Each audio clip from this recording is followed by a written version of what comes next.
Why is it Ho brand? What's with the name? I was like, shit. Snake Heart Wine. Okay. That's quite graphic, but. And after like a month, I was very happy with my office. Even though it wasn't flashy, it was one main thing which I usually look up to is being true to material. Okay. And if you actually functionally design something, you tend to get basic aesthetics for that. Hello and welcome to Brutalism and Bananas. I'm Neelanjana and today I have Mazan with me. Hi Mazan. Hi Neelanjana. How are you doing? I'm doing well. So Mazan is a very special guest because we studied architecture together and we've known each other since 2011 because that's when we started architecture. And well, of course, I haven't seen him in a really long time post that. So it's a very special occasion. We're finally catching up. We tried to connect in between, but was unsuccessful. Yeah, because I finally traveled to close to where you are. Yeah. After a long time, but you weren't available. Yeah, so but I did have your ghee rice. Yeah, that makes up for it. That makes up for it. Yeah. So Mazan wears a lot of different caps. Okay, so he's an architect, of course, but he's also into a lot of food stuff that we'll get to a little later. So before that, I do want to ask you, how was your trip to Vietnam? It was brilliant. It's been in my list for like the past 8 years. Right after college, I had planned on going to Vietnam, but for obvious and multiple reasons, it didn't happen. But yeah, I think we all should at least once visit the place, like especially if you're architects. Because the place is a goldmine of different types of, especially the tropical architecture. Okay. Yeah. So in terms of modern context or more traditional? Both ways, I'd say. Okay. Yeah. So when you go to the old quarters, you get to see the beautiful, Art Deco style. You get to see the medieval European style being done there. When it used to be French colonies. Other than that, the modern quarters, new areas like Saigon City and all, it's like the most new age material, the most lively, buzzing areas. So it's a mixed bag. It's a mixed bag which we should actually experience. Okay. So can you give our viewers some recommendations of some buildings that they have to visit when in Vietnam, and of course some food that they have to try? Yes. When they visit Vietnam, while in Saigon, they can actually visit the cathedral. Okay. It's like a fusion of European style with tropical sensibilities. Okay. And right next to it, there is a post office. Okay. So that's a very brilliant piece of architecture, a brilliant piece of heritage, legacy architecture. Other than that, if you go to the downtown area of Saigon, it's filled with all new modern skyscrapers. But I think everywhere, every mega city is filled with it. It's nothing new. So that cathedral stands out to you? Yeah, stands out. It definitely stands out. And when you go to Hanoi, this thing I'm telling about the southern part, Ho Chi Minh City. If you go to the northern part, you just stroll around Hanoi. That is good enough because it's such a beautiful city. It's filled with different styles of different types of architecture. So in Hanoi, I won't recommend a certain place as such, but you just stroll through the city, stroll through the old quarters, stroll through the new quarters. You could just witness the differences, how old retains its charm, yet the new doesn't actually overpower or it balances it out. Right. So that's what I'll recommend. And in terms of food, street food. Street food. Be a little adventurous. Yeah. That's the same for all of the Southeast Asian countries. You have to be adventurous. and you gotta try out stuff. Yeah. So if possible, try to have the. I didn't have it, but it was there in my mind. The snake heart wine. Okay. That's quite graphic, but And it's very descriptive, so you don't really need to ask what it is because it's already there. it's like a fresh snake heart in a wine. I see. I didn't try, but it was there in my mind. Like, oh, that's interesting. That's interesting. And what about these, the curated culinary experiences or the food walks that you do? Is it by yourself? Is it like a personal venture? That's like a very personal venture. That's uh, I curate very hyper local food walks. I cover certain geographical areas. Usually, what happens is usually they don't have the idea of how things are here. So I usually give them an idea that we could do all this stuff. So it will be this kind of an experience. And I've taken around a set of people for the past 3 years in this experience. And I've covered Karnataka and Kerala. So Mangalore, Mysore, and until Kochi I've done this. So your internship was at Goa with Jose Noronha. Yeah. How was that? And how did you find this person? Because I mean... yeah. Understandable. Yeah. So I just had a chat with Arun sir. And Arun sir right away just called Jose sir.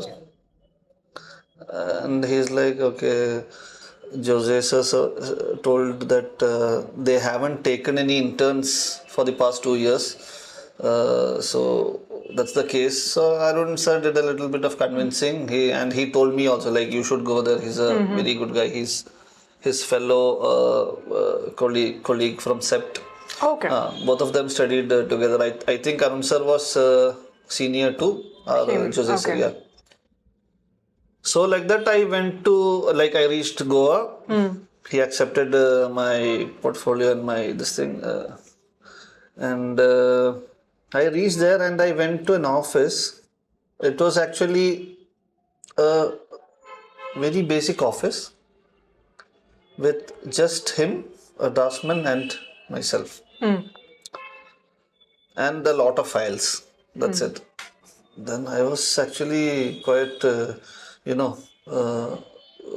I thought of him as like a very flashy and great office, Goa. So that thing already, like, it's always set in our mind. We're going to go, yeah, we can chill also nicely.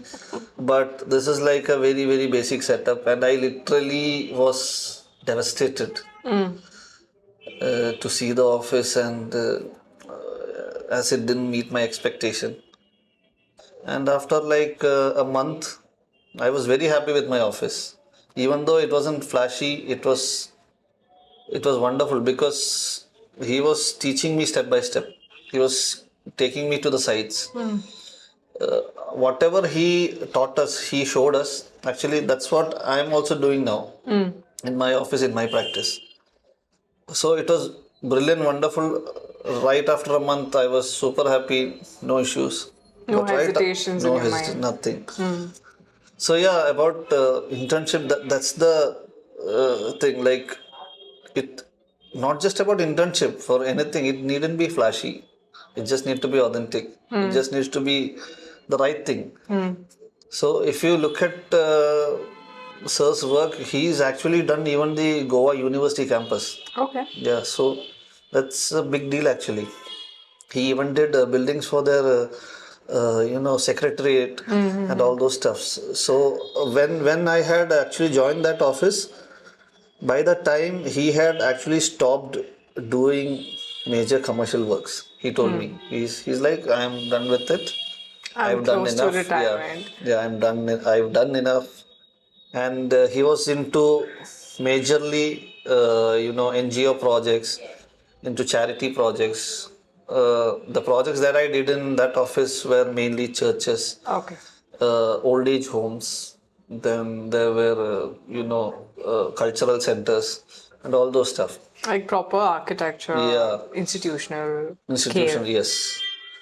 And it was a brilliant experience actually. And I think we should start like that. I mean, it's better to start from the, you know, basic stuff, Yeah, so base. you got a lot of learning out of it, right? Yeah. Yeah. Yeah. So on the note of Goa, we have a question for you. Yeah. Okay, so in Goa, the veranda, the architectural element, the veranda, has a specific local term. Oh. And the options are Yeah. so A. Balka, B. Jagli, C. Garonda, and D. Mandapa. What do you think the answer is? Balcony. Yes, that's right. I just wanted the options. It's quite a simple one, right? Yeah. Because it's if you know about how the language works there, it's easy actually. yeah. Yeah. You have an architecture practice called Métr. Yeah. So tell us about the practice, how it came about, why it's called that. Okay. So Metr, actually a lot of people mispronounce it as meter. Yeah. And I can't blame them. That's what Google says, because I went and Googled and they were like meter. So Metr basically is a Sanskrit word. It just means mason. Okay. The meaning is basically a mason. So we are all basically mason. I mean, we should have been masons if it wasn't for this age. So That's how it came about. yeah, that's how it came about. It and current practice. It's been there for past 4 years. Okay. 4 years or about, yeah. And like, what kind of projects do you work on? Currently, we work majorly on residences Okay. and commercial interiors. I have certain hospitalities running, but hospitality projects running. And the shift happened consciously, or it's the kind of projects that you got at that time? It's not conscious. It was like in different timelines we had different typologies. Okay. I consider it actually good. Like we could understand the nuances of different typologies if we get it at different timelines rather than a mixed bag. We'll go deeper into it. That's what I felt because I do that. So, And do you have a preference? yes, preference is always a small project. Okay. Be it hospitality, even for hospitality, it needn't be a large project. Hospitality can be a small holiday home.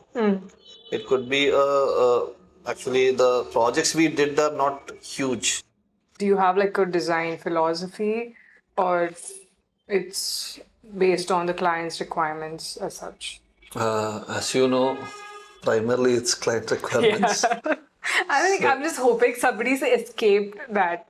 I know a few people like who are able to actually do at their whims and fancies. Yeah. They are able to pull off.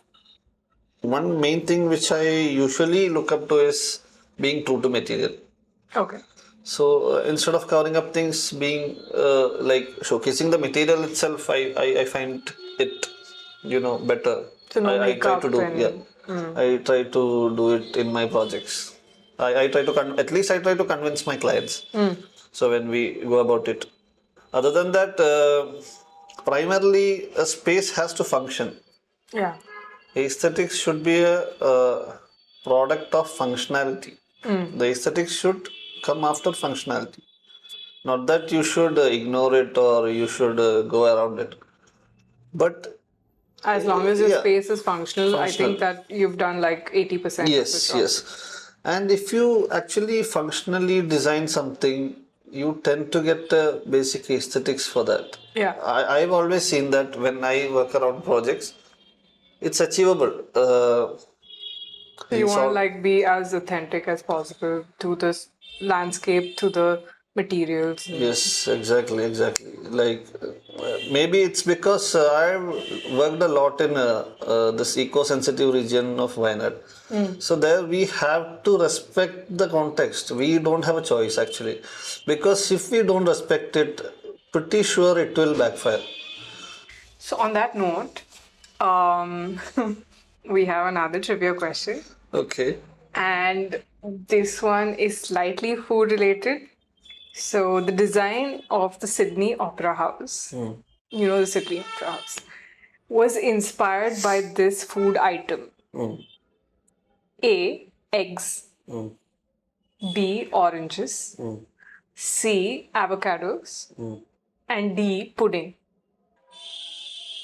Oh, that's a tough one. I mean, I would say form-wise. I was thinking about croissants. It literally looked like croissants. I was hoping that that would be an option. Eggs. Are you sure? Not sure, but I'll try with eggs. No, it's oranges. So the orange slices, basically. Oh, now I know. Now you know, yeah. I didn't know either. So this is all based It's a on. win-win situation. Yeah. Okay, so now, what is co-brand? What is it? It's not a Ho brand. It's Ho brand. You have to pronounce no it together. gap. Yeah, there's no gap. So yeah, it's quite understandable why you asked me about this specific name. Yeah. The full form of Ho brand is House of Evolution brand. I see. Okay. We were about to go establish a company for our brands. So we had to register as a private limited. So this thing name House of Evolution has been there with us for a quite long time. We always used to say we should name this because that should be our motto. Like we have to evolve. We have to evolve as a brand. We have to evolve our products. We have to evolve our offerings. So House of Evolution is the base to Ho brand. So under House of Evolution Ho brand, we have two brands. That is, one is Love Cutlet. Love Cutlet is, I hope it's quite known in Kerala because we are the pioneers to sell hot, freshly made cutlet Okay. as a snack. As a QSR, quick service restaurant. So we started out in a small cart in stadium near the Kochi stadium. Okay. So after that, it went viral. It went, it just exploded.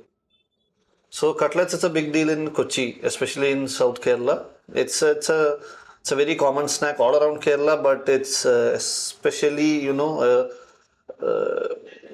treat with the Christians of Central and South Kerala. Essentially, then, co-brand is like a consultancy service where you help people build their brands better. No, actually, Ho brand is a private limited company it's basically a holding company of our brands. Okay. But anybody who wants your consultancy to improve their own brand can also contact you? Yes, that's there. Okay. We do consultancy, yeah. That is still there, yeah. So, since you're in Calicut, what do you think of the Paragon biryani? I can fabricate or I can tell the truth. I mean, which one would you? I mean, it's quite unlikely that Paragon's going to see this, but Paragon biryani is mid. But they've got good dishes. They've got a lot of good dishes, but biryani is mid. biryani is mid. It's mid. Guys, biryani in Paragon is mid. Yeah, just contact me. I'll give you better biryanis in Calicut. Yeah. And also, I'm guessing all over Kerala. Yeah, I could try. Yeah. Okay. So this love for food that you have you ever thought of maybe integrating it with architecture somehow? Yeah, I actually had to integrate. So I'm practicing architecture and I'm also doing this food businesses side by side. So by default, all my establishments are designed by myself. So if you visited Hamza's Narden Grills, it's in a 50 cent plot. It's basically cabins and a I've landscape. seen the pictures, yeah. So me and my office, we only did the whole interiors, the setting and all. If we go to Love Cutlet outlets also, like we only give. So by default, it's actually integrated.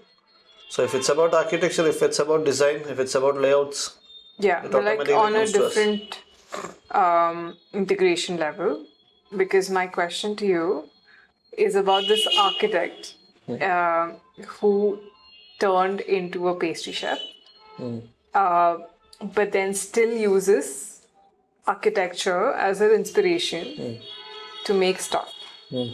So what she does is she goes on to 3ds Max, makes a 3D model base, and then has like a silicone mold that can be made, and then does her desserts like that. So this lady you have to guess, but in terms of integration that way, have you ever thought about it? Not specifically that example, but in a similar manner. To be honest, I haven't actually. Okay. In such that's actually quite that's a proper integration. That's a proper, yeah. What I've said is like it's by chance, like it's. So it's separate streams, but then because you do both, you can still do both. Okay, so can you guess who that is? Options are A. Helen Binet, B. Dinara Casco, C. Patricia Lynch, and D.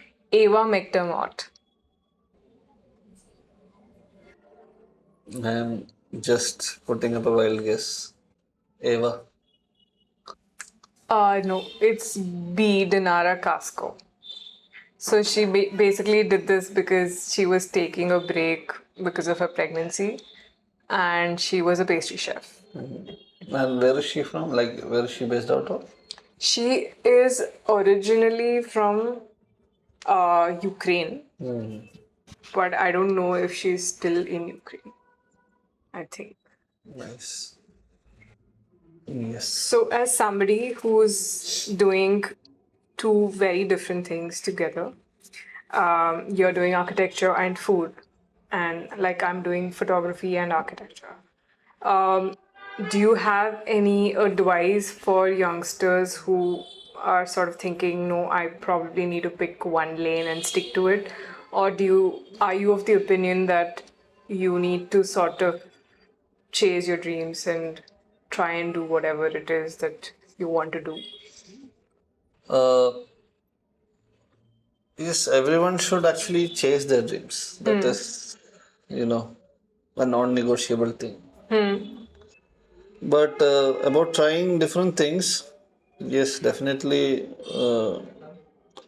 you have to try. You have to try. Then only you'll know if it would work or not.